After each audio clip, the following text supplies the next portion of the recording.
I can't see myself outside with the silk caps. I was gonna say, are we wearing a bonnet to travel? En route with no bonnet. No.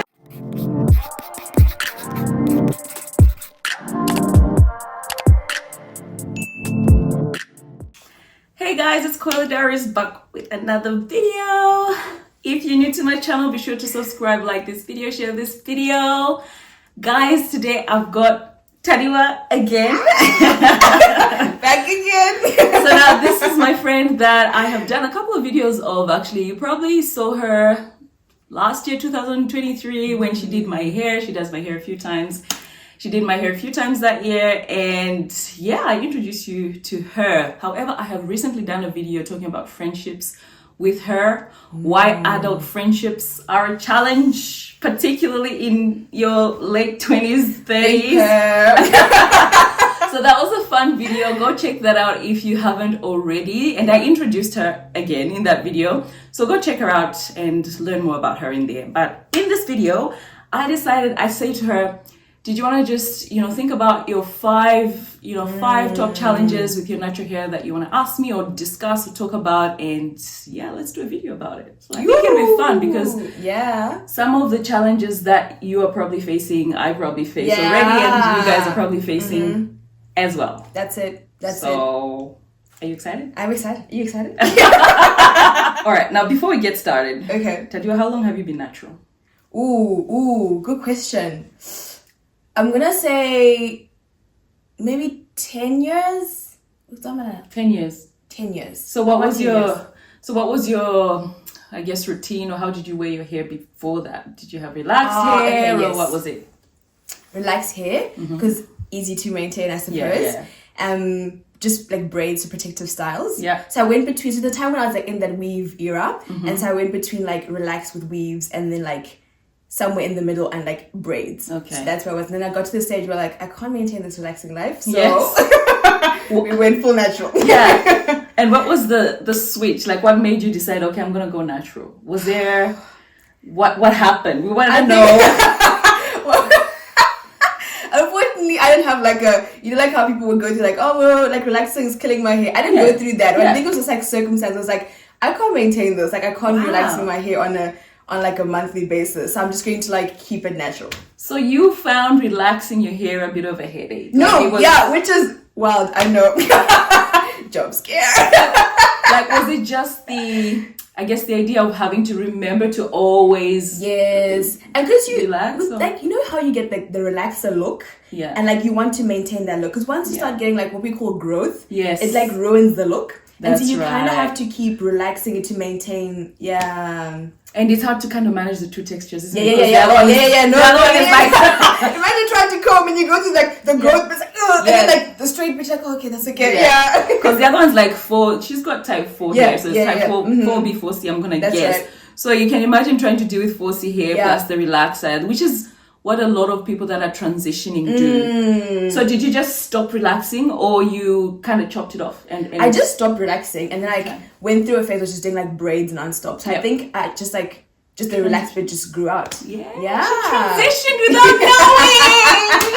The circumstance girlfriend. We love it. Okay, so what are some of your natural hair goals? Do you reckon you've got goals, or are you like a freestyler where you just like to just have natural hair and just wing it? Or... Just wing. I feel like I'm a winger. I feel like part of me would love to have goals, but I think at the moment I'm just like freestyling it. Yeah. Just like as long as I keep it. Well, maybe these can be my goals. Like I want to keep my hair healthy, strong. That's the main goal. That's the main goal. I'm not about like hair falling out, but like just from me not maintaining and not from any other reasons. But so I want to have strong hair. I want to have hair that looks healthy. Yeah. So that's healthy. Yeah, and that's I think those would be. So at the moment, like I still want to I want to get my, I suppose, the basics correct before I can aim for like growth and like length retention. Just want to make sure it's in a place where it can grow. Yes. Yeah. I think that's quite important, because I think a lot of us will jump on the length and jump on all sorts of other things. Meanwhile, health is really the basis and the first thing you look at, because length and all that is a result of healthy hair. Exactly. Yeah, one thing I admire about you, I think, is the fact that she's actually quite skilled, guys, with her hands. A lot of people say to me, oh, you've got a whole YouTube channel, but you can't braid hair. Yes, I can't. I cannot braid. The best I can do is twist. But she does twist, exactly, which is still technically braiding. No, but they're not that great. They're not as good as her, but she can braid, she can cornrow, she can crochet, she did most of the hair that she does it herself. Like this one, you've been to Africa, haven't you? Yeah. Someone's done her hair. Yeah. But usually she does her own hair. Like, yeah, I'll probably insert some photos if she'll allow me, so you guys can see some of her work. And I'm just like, I wish I had that. So she actually doesn't have to pay anyone to do her hair. She can, she controls, the time. She controls, how tight or how gentle. So I always say to you guys, learn how to do your hair. Even if I don't know how to do it, at least I know twist. Like the twist I can do. But if you can do like one thing, that way you can save money and also just be in control of, how tight your hair, is as you're braiding it, and, the prep that's required. A lot of braiders will say to you, have it blown out and have it in all sorts of ways. And sometimes that can actually be a bit of a stress, trying to get that done. So learning to do your hair for me is, I think, a goal of mine, particularly. Big purr. And you go. No, you go.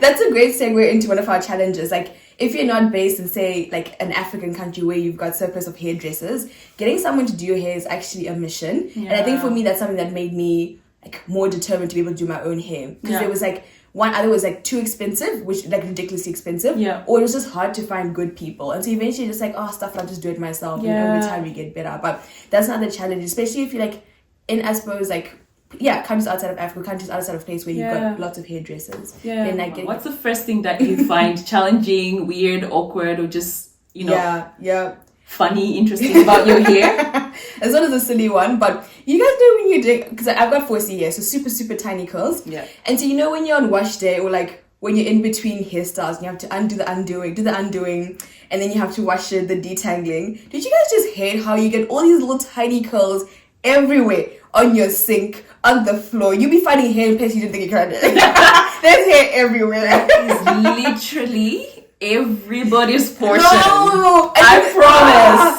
And because they're so tiny, it's in the bathroom, it's in the toilet, it's on the pillowcase, it's in the bedroom, it's in the living room. And honestly, those days when I used to spend hours detangling my hair, I would do it in the living room. And no matter how much I vacuum, my husband would be like, "Wow, this is that like the one hair galore." The one, I get that. And I know it's kind of like, all right, what can I do about it? But I was just thinking to myself as you were talking. I don't know if you've had a housemate that does not have 4C hair, like a Caucasian person. They too actually have hair everywhere on the floor.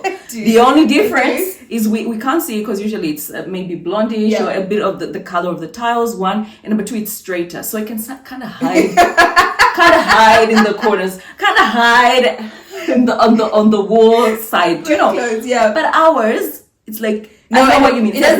Especially if it's clustered. If it's in groups. The little bundles of hair that come out when you do. It's over. Like evidence-based. If there was a crime scene, you're caught. That's just the nature of our hair. It's what just, it is. It is what it is. But I guess it's good to talk about it and know that we're not alone. Like, a lot of other naturals are experiencing that. Number two is getting your hair stuck on stuff. Have you guys ever had like, I was talking to one of my friends who currently has like small twists, and they were on the plane coming from, I don't know where.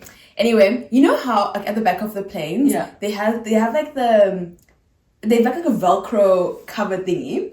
Sometimes it's not well aligned and part of the Velcro is coming out. Oh my word. You lean back and you come off, you can hear the your hair's going on. And you've just had a new hairstyle. It can be the most frustrating thing. Yeah, that one I hate. Do you guys have a solution? Because I do not. Like, what's the solution? Because even if you pin, I guess putting your hair up can kind of help because it's not loose. But if it catches you there, even if your hair is up. I can't see myself outside with the still caps. I was gonna say, are we wearing a bonnet to travel? En route with no bonnet?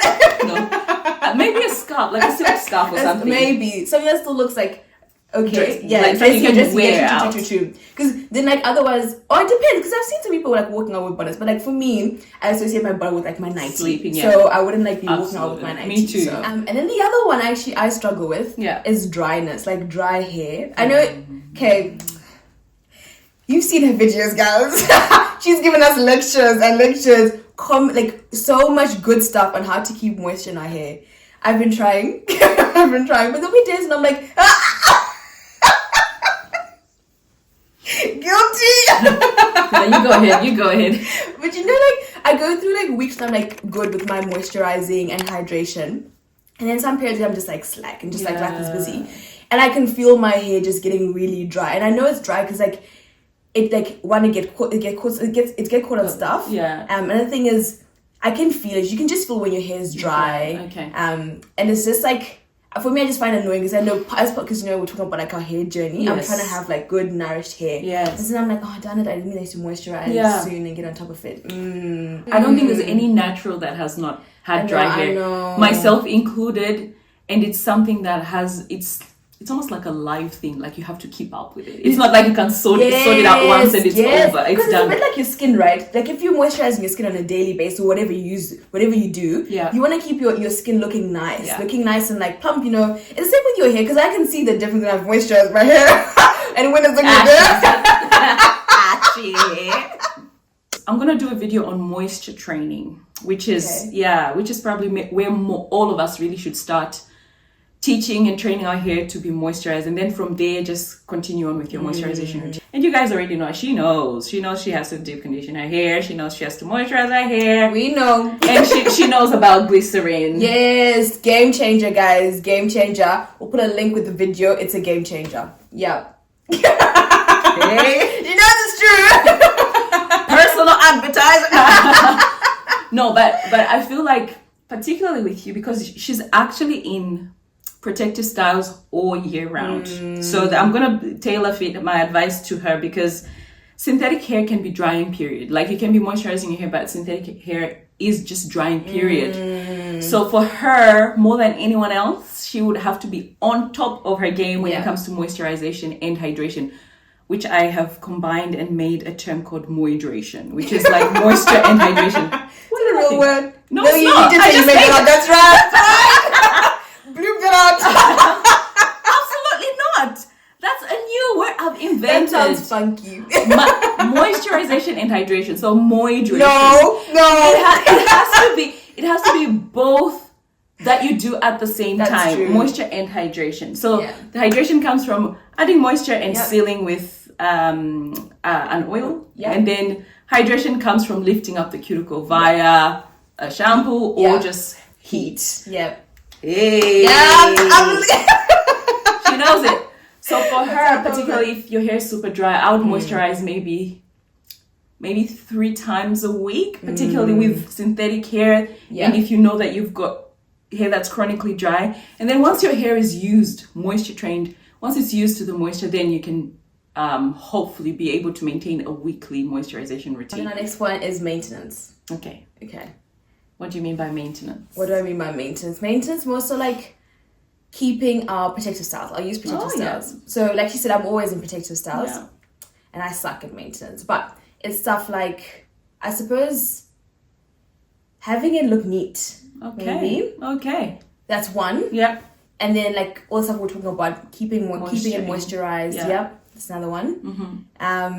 I suppose how long you go with the protective style. That has some good points. Yeah. These long-term protective styles, I'm not a big fan, and I know she's not a big fan of tight styles. They're uncomfortable, they're unnecessary. Yeah. Tight styles don't grow your hair more than usual. No, attention alopecia, don't do it. Yes, they actually pull your hair out. So as you can see, both of us have got, synthetic hair and the edges are really free. So if you leave your hair out, like your edges out, of course the hair can start looking unfresh very quickly. Yeah. I use gel, so I like to put a bit of gel on my edges, and that kind of gives me a little bit of time with my protective style.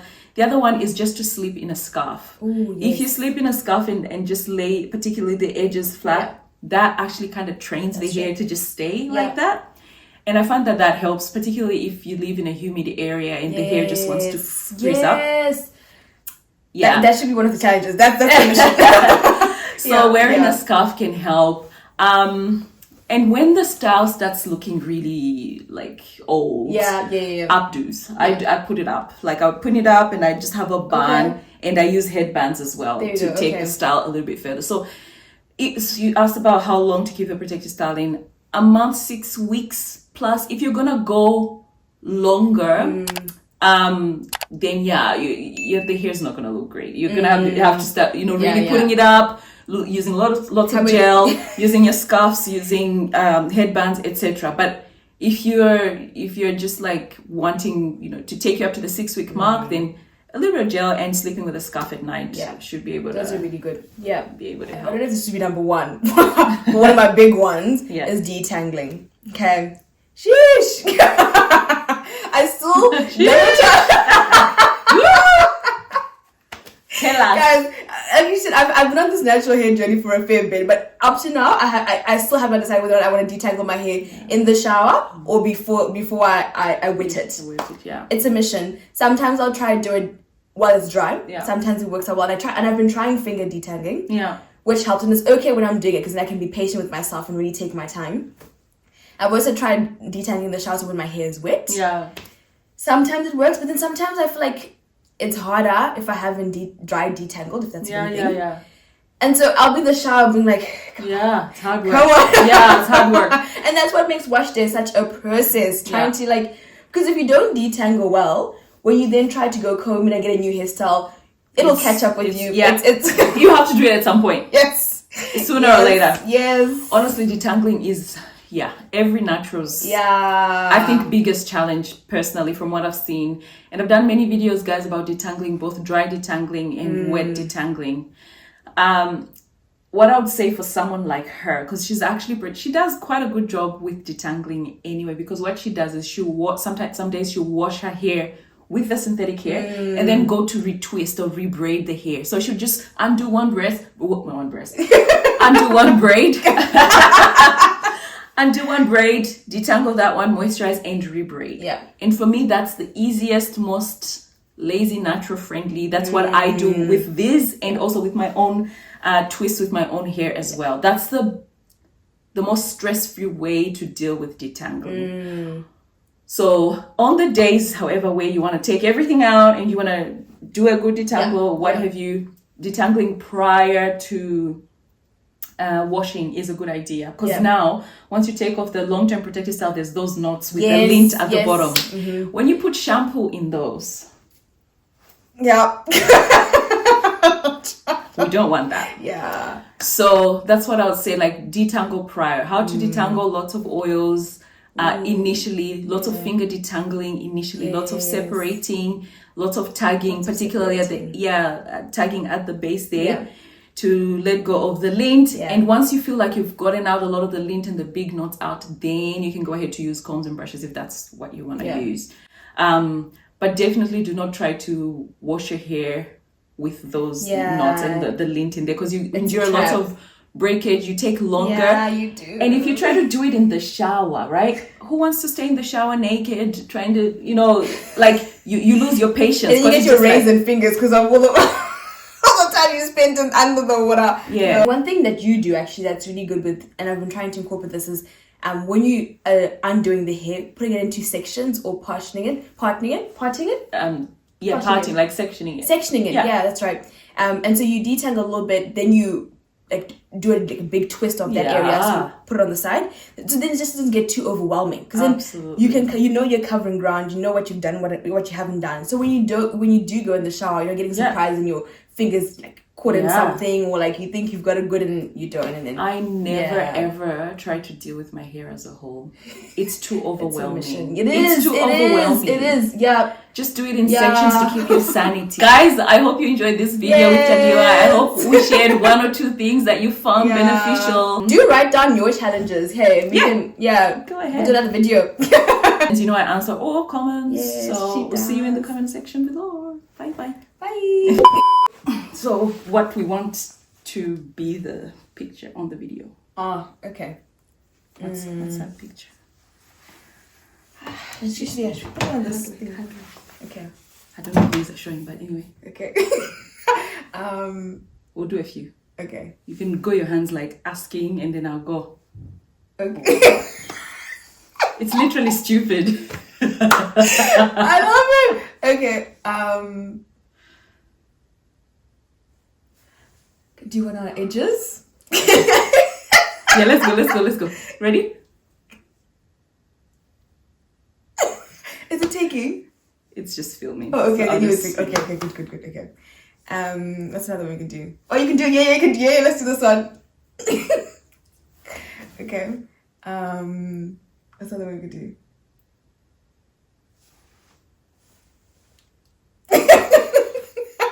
Okay, just a normal one.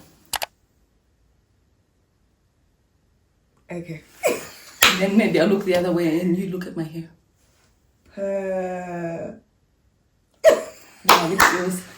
Because you just have once you take the shots, you discover which one looks the best, and you just take that. Okay. You go. You look.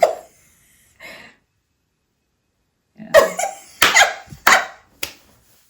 Okay. I love it. Okay. Do you want your phone? No. Yeah. I'll hold on. Yeah. It doesn't have a sound. No one's not gonna call and gonna ding ding ding ding ding ding. Okay. The phone. Oh, okay. Yeah. No, it's on vibrate. All right. Yeah. Okay. Okay, here we go.